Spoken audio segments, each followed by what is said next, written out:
Great. Thanks a lot, Matthias. Yeah, so we're going to talk about a couple of details in analyzing the system of vocalism and vowel harmony, which are interconnected realities in a variety of lex in Santali.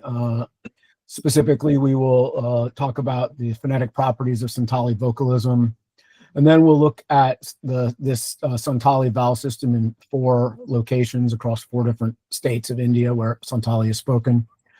And then we will look at the vowel system in the context of the various proposals that have been put forth in the literature about vowel harmony. And lastly, explore the correlation between vowel prominence or syllabic prominence and vowel quality. Specifically, we will talk about the Santali vowel inventory and vowel harmony, prominence in Santali disyllables, the phonetic analysis of Santali vowels in monosyllables and in both positions of a disyllable, that is first syllable and second syllable of disyllables, and then some graphs and a summary and discussion. So first, what have previous researchers said about Santali? In this table, we have compiled 4 different researchers' perspectives, although largely 1 and 2 are the same, as you will see, and indeed Boding, who's the original, up on line 1, proposed an 8 vowel system with a symmetrical nasalized vowel system as well. Simplex vowels, there's no vowel length distinction in Santali, so this is a simple oral versus nasal without vowel length as a feature. Essentially based on Boding, so unsurprisingly, that's the same inventory, is Neukomm. The one difference is that Boding didn't claim these were phonemes as such, whereas Neukomm did. In 3, we have the system proposed for West Bengal Santali, and I should say Boding also and Neukomm are based on the West Bengal Santali variety. In Ghosh 2008, where we have the same oral vowel system, but he didn't find nasal vowels in the upper mid section, only in the lower mid vowels. So he has an asymmetrical system of 8 oral and 6 nasal vowels. Now, working on a different variety spoken in Singhbhum district of Jharkhand, Minagishi and Murmu proposed a 6 vowel system. They acknowledged schwa as a phoneme, but that it was secondary to the system in their mind. And they also have a symmetrical system for nasalized vowels. Here we note that they lack the lower mid vowels in both the simplex oral and the nasal area, so they propose rather that we have a upper mid nasal and a lack of any lower mid vowels as phonemic entities in the language. Specifically within vowel harmony, again, different proposals have been offered by the different researchers, starting first with Ghosh, 2008. He says that schwa mainly occurs in a single foot in an environment either preceding or following a high vowel. And also that it occurs in some monosyllables as well as the nuclei in both syllables of disyllables. So it's just a regular phoneme for him. Specifically in the harmonic system, schwa occurs as a variant of ah when in a foot with or in a disyllabic word co-occurring with the high vowels e or u. According to Ghosh's system, who you remember had an 8 vowel system, so schwa co-occurs with e or u, whereas ah occurs with the mid vowels, whether they're upper mid or lower mid, so a, o, e, and a. Also, Ghosh describes a system of a sort of a ATR-like harmony involving the mid vowels, so e and o versus a and o versus e and a are supposed to co-occur within a foot disyllabic structure, but not mixing mid-high and low mid vowels. So specifically, we don't expect disyllables according to Ghosh with both o, or or anything like that. However, there are two diphthongs that he proposes that are disharmonic from this perspective, oe and eh. It's kind of a hard one for me. And moreover, he says that the co-occurrence of the upper mid vowels with the high vowels are not permitted if the sequence is mid-high, but it is permitted if the sequence is high-mid. And he says there's a small number of loans, specifically only loans, so no native vocabulary, where we get the sequences in a disyllable of e, and o, e. Neukom essentially has a basically more or less similar description. He describes the unit, the domain, as a stress unit.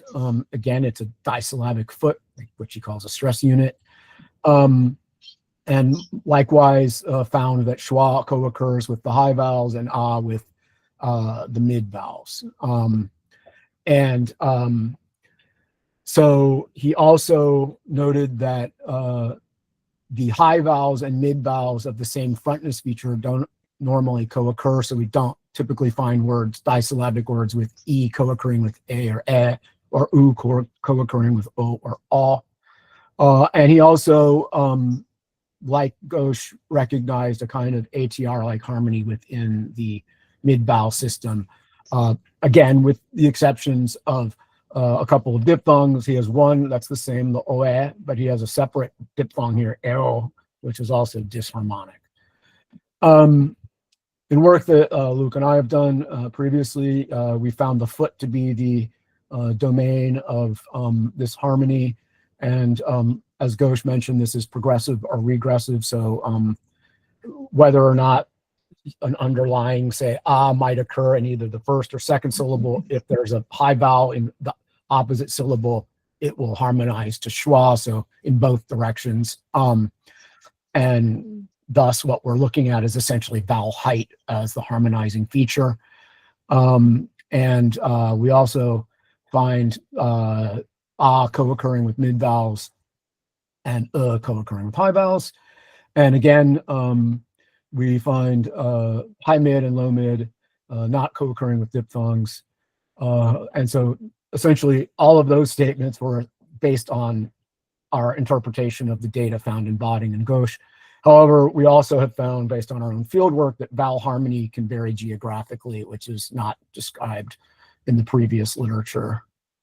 I should say, I guess before we go on to the actual acoustic data, that Minigishi and Murmu do not recognize vowel harmony at all in the Sinbum Jharkhand variety of Santali, and thus they aren't in here. So no vowel harmony, if you will, is the system that they propose. All right, Luke, take over. Yeah. So we have also extensively looked into the phonetic prominence in Santali words, and we have looked into Santali disyllables and also polysyllables. But here we will just summarize what we have looked in Santali disyllables, because that's where we are analyzing our vowel systems in. Because from our previous work on Sora and Mundari, we do know that vowel systems can vary based on whether the vowel occurs in a prominent position or a non-prominent position. So in that connection, we are also looking at the Santali vowel system in relation to the prominent system. So just quickly summarizing what we have observed in our analysis of prominent system is that in the Assam variety, where we first started analyzing prominence, we know that the three cues of prominence, vowel duration, vowel intensity, and fundamental frequency, are higher on the second syllable in the Assam variety. Similarly, when we look in Jharkhand variety, we see the same pattern: vowel duration, vowel intensity, and fundamental frequency higher on the second syllable. We see the same pattern in the Odisha variety, and we also see the same pattern in West Bengal variety. So in 4 geographical locations, when we look at the prominent system, we see that the second syllable is more prominent than the first syllable, and the prominence is marked by higher, longer vowel duration, higher vowel intensity, and higher fundamental frequency. So having known that, we wanted to see how the vowel systems work in Santali based on what the word uh, consists of. So we looked at 59 Santali monosyllables and 194 Santali disyllables. So these forms are mostly curated from the existing literature as the previous scholars have transcribed them. And so we have used their transcription to do our elicitation. And in many of the cases, the transcriptions match the elicitation, and in some cases, the transcriptions are a bit off in our elicitation, so which we will see in the results. So we have recorded 25 native Santali speakers in 4 geographical locations. In Assam, in Sonitpur district, we have recorded 3 male, 3 females that have the average age of 31 years and 11 years of standard deviation. All the Assam Santali speakers can speak Assamese and Sadri. Their highest level of education is high school. In Jharkhand, we have recorded 5 male and 6 female speakers in different districts like Dumka, Pakur, East Singhbhum, Hazaribagh, Saraikela, Kherson, and Giridih. And their average age is 29 years with 3 years of standard deviation, and they can all speak Hindi besides Santali. And they are all above college graduates in their highest education level. In Odisha and West Bengal, we have recorded 2 male, 2 female in each state. And in Odisha, the recordings were done in Mayurbhanj district. In West Bengal, it was done in Purnia district. And the average age in Odisha was 39 years, and the average age in West Bengal was 28 years. So all the speakers are within the mid 20s and mid 30s. So in our database, and and each speaker can speak the state language beside beside Santali. So we have done the analysis in Pratt, and for doing the analysis, we have annotated the speech segments using different spectral informations like linear formants, periodicity of the waveform, and we have also looked at the intensity of the sounds to identify vowels. And we have extracted the formant frequencies, specifically first formant, which represents the vowel height, and the second formant, which represents the vowel frontness feature. And we have extracted them using Pratt. And for doing the analysis, we have used the phone R and ggplot2 packages in R to do the visualization to see what the vowels look like. The results are something like this. So here what we are seeing is the Santali vowels as they occur in the data we collected in the monosyllables. And from left to right, they are 3 different regions, starting from Odisha, the middle is in Jharkhand, and the rightmost is West Bengal. So what we see in the monosyllable data is that there may be split between the upper mid and lower mid, but the split is only in the back vowels in Odisha, in West Bengal only, whereas in Odisha and Jharkhand, the split is not there in the back vowels. And also we see that a lot of the nasal vowels do not correspond exactly the canonical non-nasal vowels in the vowel inventory. So there is a bit of an overlap and underrepresentation of the vowels in the monosyllables, and the vowel system does not look as clear as one would expect in a monosyllable form. Then we looked into the vowel system in the first syllable of disyllables. In the first syllable of disyllables, we see that the split that was present in the back vowel between upper mid and lower mid is not present. And in all the 4 regions, that the case is the same.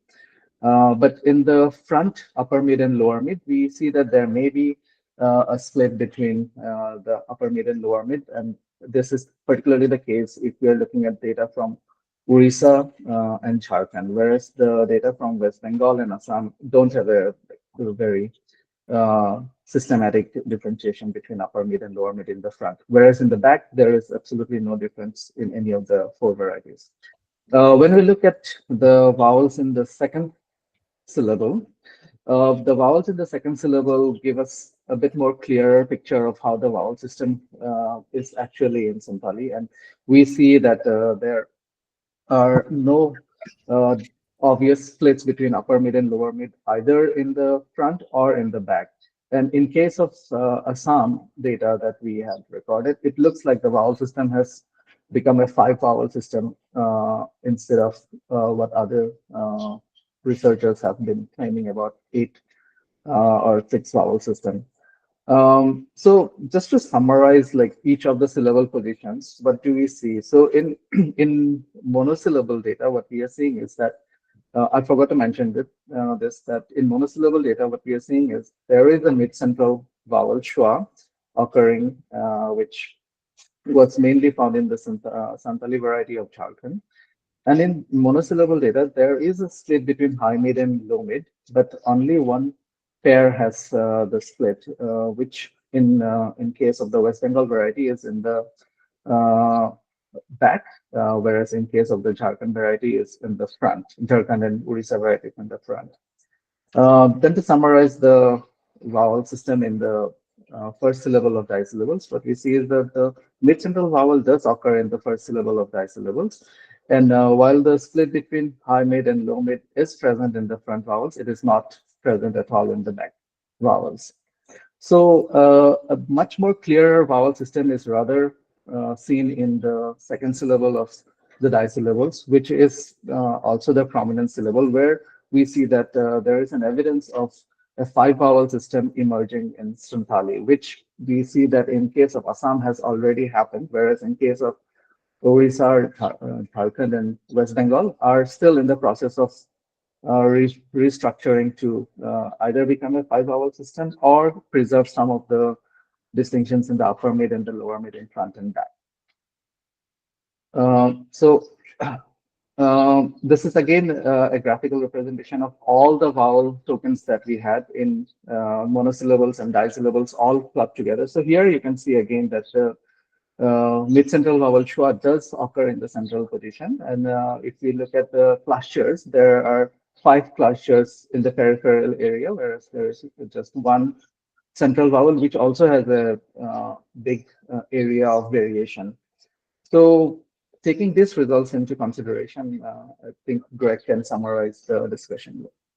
Right. Okay. Yeah. So what we see here is essentially a vocalic system when viewed across Santali as a macro language, so to speak, in transition. So this is both true diachronically and in terms of the areal synchronic spread of the language. So to be sure, Proto-Munda vocalism remains unattained yet, per se, in part because we don't have good descriptions of the basic phonology of many of the languages yet, but we're working on rectifying that now.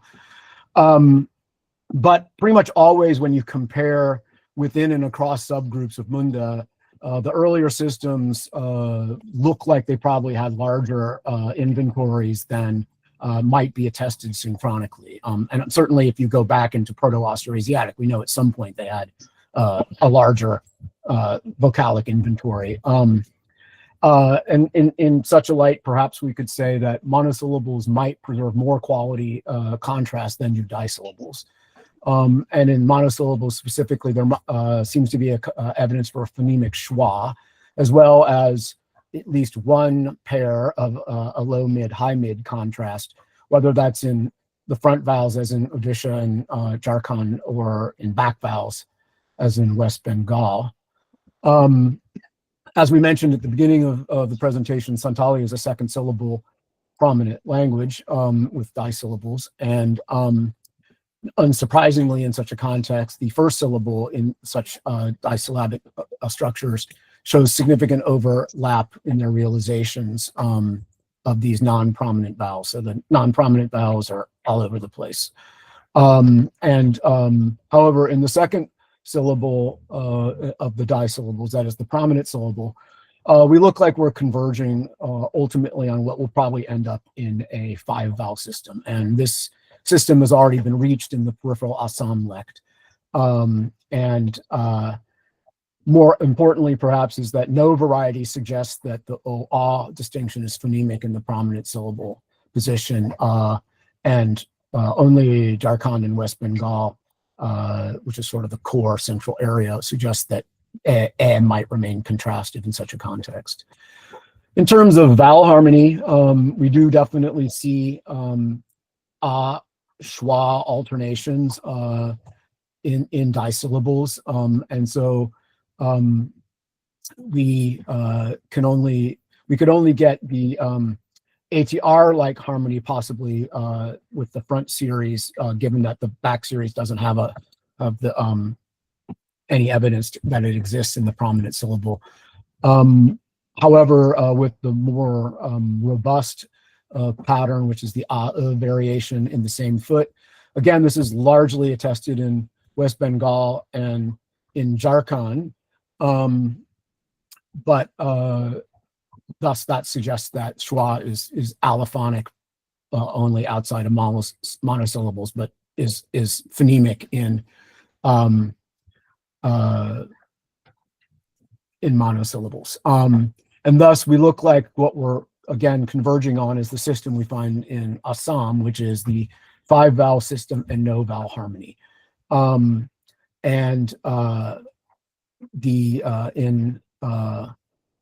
Harmony seems to also have been lost entirely in the Odisha variety, but there is some evidence for a possible 6-vowel system in disyllables in that lect. In Jharkhand itself, we actually see a cline moving south and west to north to east that retains the allophonic harmonic variation between and the as you approach West Bengal, but the further south and west you are, which, for example, would explain why the Singbum variety didn't have it in Minagishi and Mormu's data, because that's relatively far away from West Bengal. But we do, nevertheless, still find this allophonic variation or harmonic variation between and in the context of going to in the context of a disyllabic that possesses a high vowel in either syllable. Again, just to summarize, it does seem like what we're looking at is a system in flux that will ultimately end up in a 5-vowel system. And such a system already exists in Mundari, which is a language very closely related to Santali. There we have a different kind of vowel harmony where it's you can't have high vowels and mid vowels in the same foot. And Neukom alluded to this potentially also as something in Santali. Ho also has a 5-vowel system and a somewhat different vowel harmony system. That is something like a front-back system that's more phemically conditioned. But resolving these issues remain a goal of future and ongoing research. So thank you.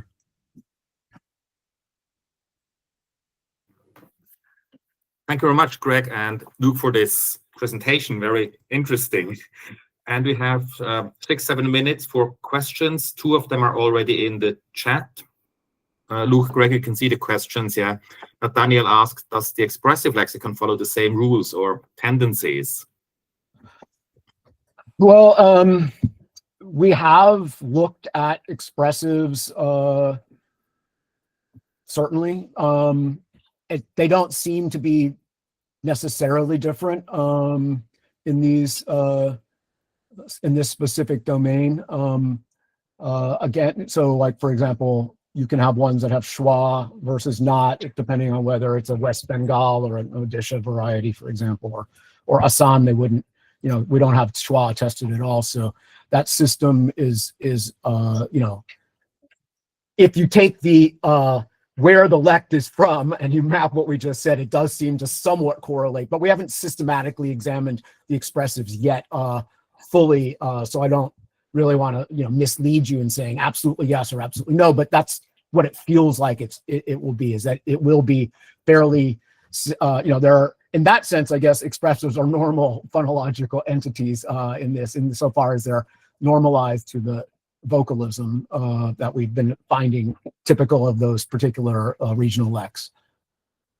Paul asks, is there a Santali variety you characterize as having more conservative vocalism? Well, it's a good question. We haven't found anything yet that matches Botting. There might be conservative varieties in West Bengal, if I had to guess, that we haven't found. That would be more similar to the proposed phonemic system in in some other region than the one we've managed to survey so far. I mean, it's been 100 years since Botting did his recordings, and it wouldn't be a stunner if there had been some changes even in West Bengal. We're getting there's certainly the influence of Bangla on the West Bengal variety has increased dramatically in the last 100 years. There's a lot of lexical and interference now that was less prominent back in Botting's time. Ryan, did you investigate whether there might be some new phonetic cue that speakers are paying attention to, or do they appear to be approaching complete phonetic merger? It's a good question. We haven't actually looked at that. But that's something to look at. Yeah. Thanks for the suggestion. We haven't. So yeah, I don't want to say we have or make up something about it. We haven't, and that's a good idea. Thank you. Good. Any other questions or comments? Raise your hand or type in the chat if you want to say or ask anything. Still have 4 minutes.